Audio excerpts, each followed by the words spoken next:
Assalamu alaikum, ninth class. Today we are going to discuss the topic is uniform circular motion. Uniform circular motion आज का हमारा topic of discussion है।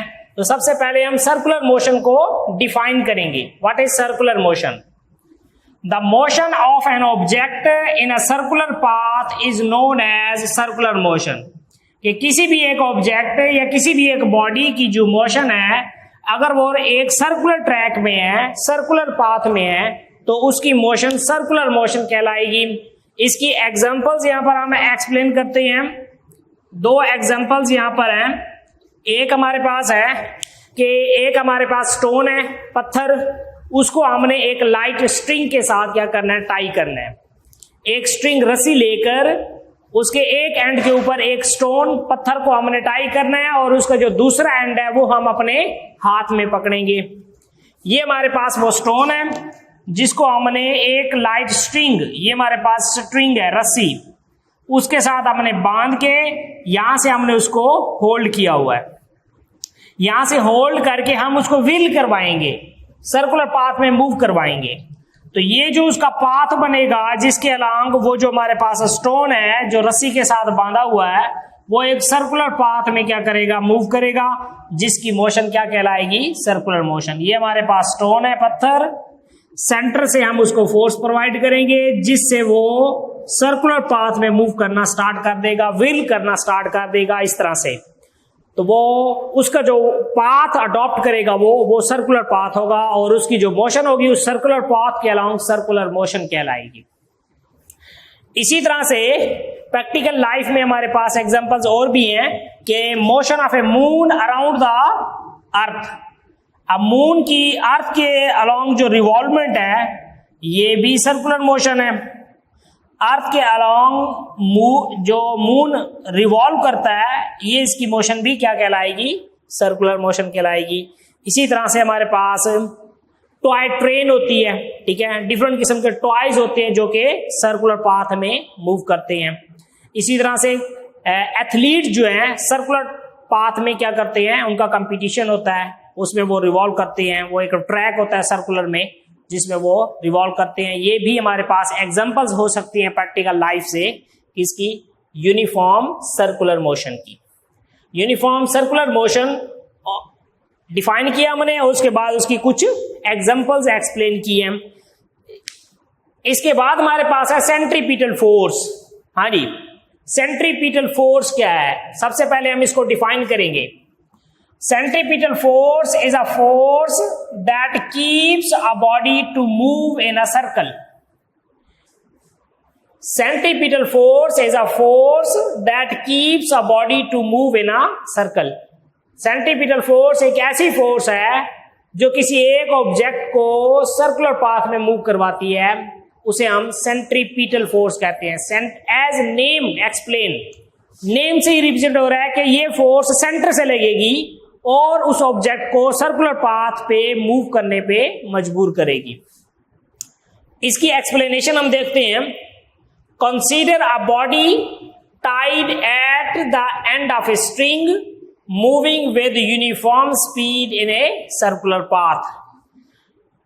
यही हमने जो example यहां पर एक्सप्लेन किया है कि एक स्टोन को एक लाइट स्ट्रिंग के साथ हमने टाई करके बांध के उसको हमने व्हील करवाना है, मूव करवाना है विद यूनिफॉर्म स्पीड के साथ इन ए सर्कुलर पाथ में। A body has tendency to move in a straight line due to inertia. अब जब हम उसको मूव करवाते हैं तो वो बॉडी स्ट्रेट फॉरवर्ड जाना चाहती है, सीधा जाना चाहती है, लेकिन सेंटर से जो सेंट्रीपिटल फोर्स मिलती है जो कि उसकी डायरेक्शन को हर लम्हे चेंज करती है। हमने स्ट्रिंग को व्हील करवाया, वो पत्थर सीधा जाना चाहता है ड्यू टू इट्स इनर्शिया, लेकिन सेंटर से जो फोर्स मिलेगी, सेंट्रीपिटल फोर्स, वो उस ऑब्जेक्ट को मजबूर करेगी कि वो सर्कुलर पाथ में मूव करे।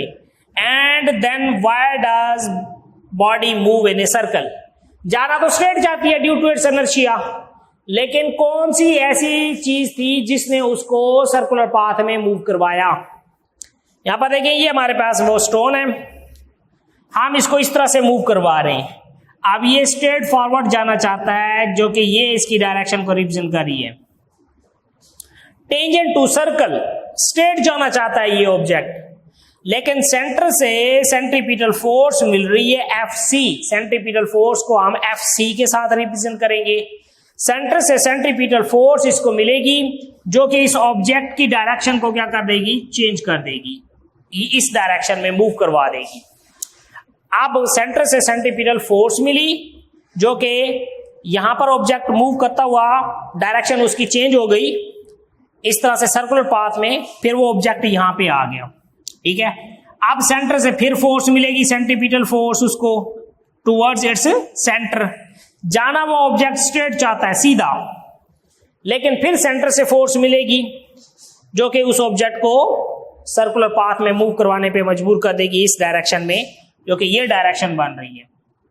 अब ये ऑब्जेक्ट ऐसे मूव करेगा, यहां से मूव करता हुआ यहां पर पहुंचेगा, फिर अब यहां पर, क्योंकि हर पॉइंट के ऊपर, ये तो मैंने 4 पॉइंट यहां पर रिप्रेजेंट किए हुए हैं, लेकिन उस ऑब्जेक्ट के हर पॉइंट के ऊपर सेंट्रीपिटल फोर्स उसके ऊपर एक्ट करती है और हर पॉइंट के ऊपर ही वो बार की तरफ जाना चाहता है, स्ट्रेट जाना चाहता है।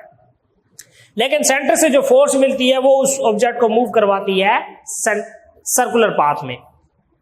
यहां से ऑब्जेक्ट स्ट्रेट फॉरवर्ड जाना चाहता है, लेकिन सेंटर से सेंट्रीपिटल फोर्स Fc इसको मिलेगी जो कि इस ऑब्जेक्ट को सर्कुलर ट्रैक में मूव करवाने पे मजबूर कर देगी। ये हमारे पास है। अब यहां से फिर ऑब्जेक्ट यहां पे आ जाएगा, यहां से वो जाना सीधा चाहता है स्ट्रेट फॉरवर्ड, लेकिन सेंटर से फोर्स उसको मिलेगी जो कि उसको सर्कुलर पाथ में मूव करवाएगी। इस तरह से एक सर्कल क्या हो गया, कंप्लीट हो गया हमारा। अब ये तो हमारे पास सेंटर से सेंट्रीपिटल फोर्स मिल रही है जिसको हम सेंट्रीपिटल फोर्स कहते हैं। वो कौन सी फोर्स है जो इस ऑब्जेक्ट को स्ट्रेट फॉरवर्ड लेके जाना चाहती है, आउटवर्ड डायरेक्शन में लेके जाना चाहती है? वो कहलाएगी सेंट्रीफ्यूगल फोर्स।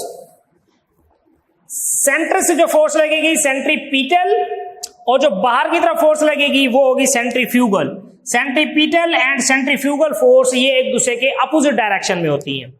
सेंट्रीफ्यूगल फोर्स बाहर की तरफ आउटवर्ड डायरेक्शन में उस ऑब्जेक्ट के ऊपर, और जो सेंट्रीपिटल फोर्स होगी वो इनवर्ड डायरेक्शन में टुवर्ड्स इट्स सेंटर की तरफ फोर्स लगेगी। तो ये centripetal force, centripetal and centrifugal force ये डायरेक्शन में एक दूसरे के अपोजिट होती हैं।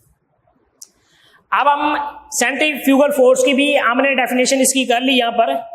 अब हमारे पास इसकी एक्सप्लेनेशन है कि सेंट्रीपिटल फोर्स किस तरह से हमने निकालना है। हम कहते हैं let a body of mass m moves with uniform speed v। एक ऑब्जेक्ट हम कहते हैं यूनिफॉर्म स्पीड v के साथ जिसका मास m है वो यूनिफॉर्म मूव कर रहा है in a circle of radius r। एक सर्कल में जिसका रेडियस r है, द एक्सेलरेशन, अब सेंटर से जो एक्सेलरेशन प्रोड्यूस हो रहा है इसलिए सेंट्रीपिटल एक्सेलरेशन कहेंगे, produce by the centripetal force Fc is given by. अब यहां पर जो सेंट्रीपिटल एक्सेलरेशन प्रोड्यूस होगा वो होगा AC v square over r according to Newton second law. जब किसी बॉडी के ऊपर फोर्स लगती है तो उसमें एक्सेलरेशन प्रोड्यूस होता है। F is equal to ma होता है, न्यूटन सेकेंड लॉ तो ये हमारे पास F is equal to ma, लेकिन एक्चुअली फोर्स सेंटर से मिल रही है, सेंट्रीपिटल है और उसका एक्सेलरेशन सेंट्रीपिटल एक्सेलरेशन है, तो इसलिए हम लिखेंगे Fc is equal to mac। Fc is equal to m वैसे का वैसे है किसी बॉडी का मास, और AC जो है हमें पता है वो क्या है, v स्क्वायर ओवर r, तो ये बन जाएगा mv square over r। Fc is equal to mv square over r which is the formula of centripetal force. अब सेंट्रीपिटल फोर्स किन चीजों के ऊपर डिपेंड करती है? Centripetal force depends upon the mass of a body, mass of an object m, and uniform velocity of that object v, उसका square है, and the radius of that object, that sphere जो है जिसके ऊपर centripetal force लग रही है, जो ऑब्जेक्ट मूव कर रहा है उससे सेंटर से उसका रेडियस कितना है। 3 फैक्टर्स हैं, m v square over r, ये सेंट्रीपिटल फोर्स के फैक्टर्स हैं। तो आज के लिए इतना काफी है, इंशाल्लाह फर्दर हम नेक्स्ट टॉपिक आपके सामने लेके आएंगे। अल्लाह हाफिज।